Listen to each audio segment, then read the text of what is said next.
Pemilihan Ketua RT RW di Makassar akan digelar pada 3 Desember 2025 mendatang. Total hampir 11.400 calon RT RW bersaing untuk memperebutkan 6.000 lebih kursi Ketua RT dan 1.000 lebih kursi Ketua RW.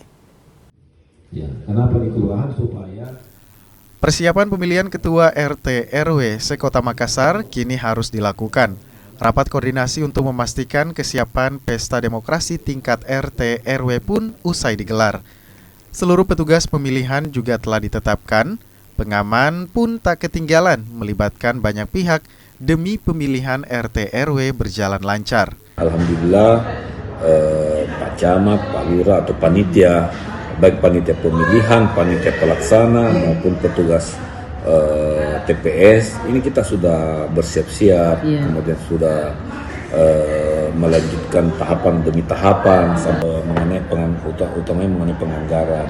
Tetapi itu kita sudah meminta backup ya melalui dari Polsek, Ramil, kemudian dari Linmas, kemudian dari Satpol. Nanti insya Allah akan koordinasi lah di bawah bersama Pak Camat, Pak Lurah.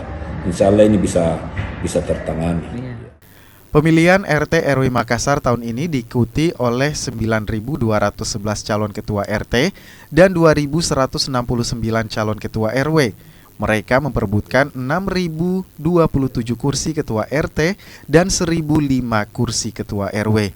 Nila Rustam, Kompas TV Makassar, Sulawesi Selatan.